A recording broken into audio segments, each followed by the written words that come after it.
Hey guys, this is a review on the Star Theater SE from Uncle Milton. A very interesting version of the Star Theater 2, but with some extra features. Feature number 1, it has a built-in UV nightlight. In feature number 2, it has a star dome, which the Star Theater 2 never has. Like the Star Theater 2, this thing has a compass, and it even has a built-in compass marks on the dome, or on the base right there.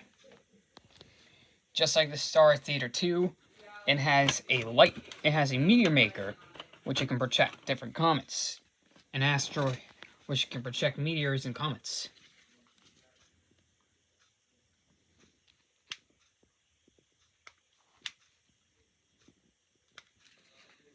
There's a spare slide on the bottom and the slide that was used on the top.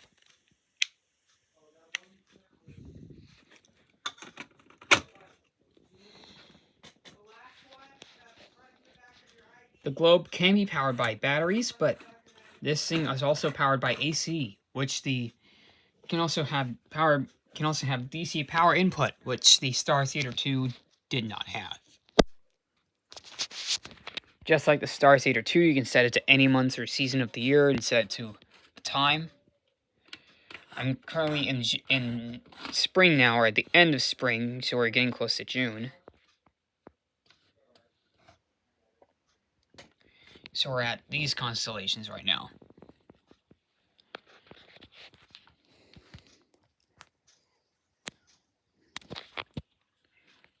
So I'm going to show you what this thing looks like lit up.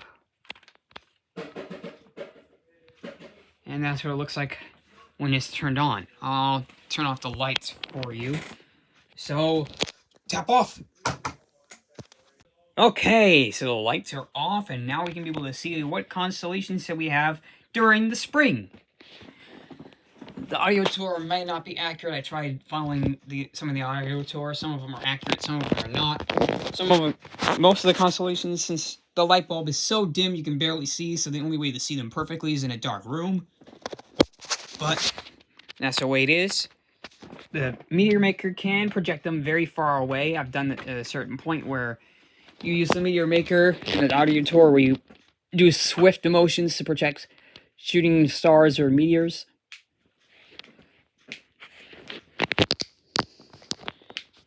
I'm just going to hold one still so you can see the image in reflection.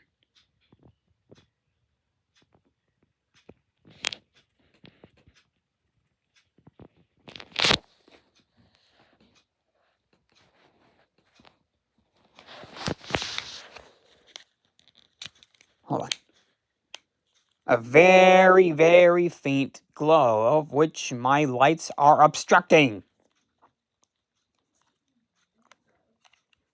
You get, with the slide on, yep, you guess it. Yeah. A very, very, very faint glow of the slide. From the slide of which my lights are obstructing. Whenever I turn it off, you can see it more clearly, I think.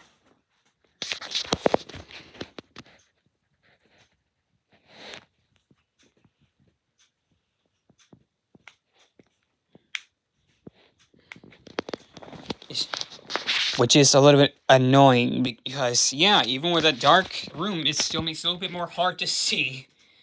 Which is a little bit annoying because, yeah, even with a dark room, it still makes it a little bit more hard to see. A little bit more hard to see.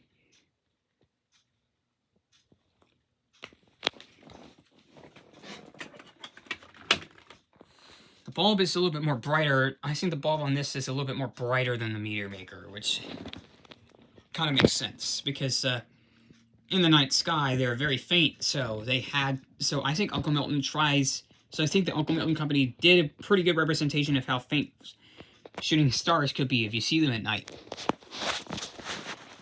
And let's take a look at what the dome does. That also means I have to remove it, so I need to make a jump cut later and removing the main constellation star map dome. Okay, so here's what the dome looks like. This has been removed. Yep. And what it's supposed to do, it's supposed to project the star map of, it's supposed to, well, not project the stars, but, well, not project the star map, but it's supposed to project the actual night sky, and you can even rotate it as you wish.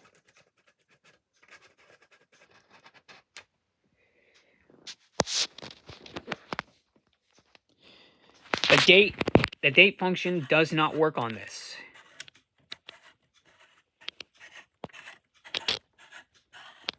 It only works whenever you have a dome on there. So that's about it.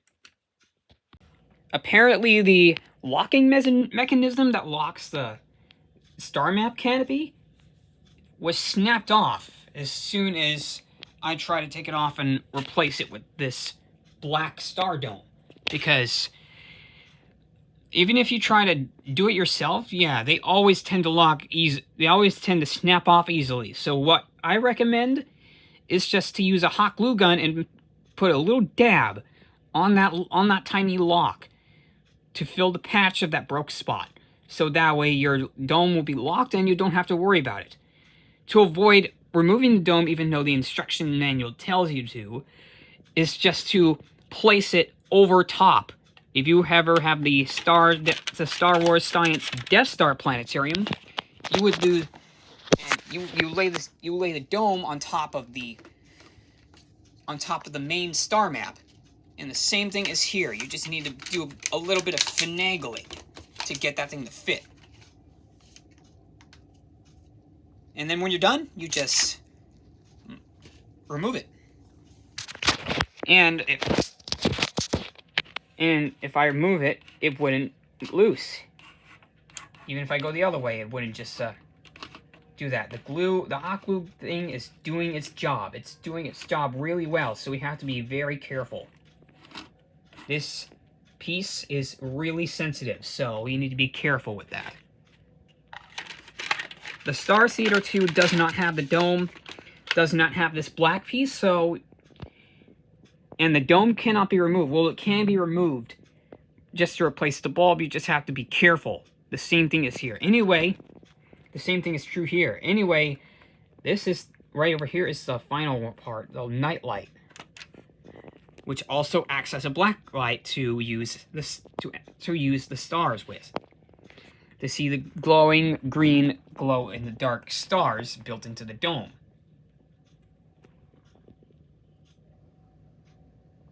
And that's basically what it does. If you had this on, you would see a little bit of stars, a little bit of points of light missing because of the star map, but you would still be able to see the exact effect as you would think of from the original product, even though this is overlaid on top of the main plastic piece.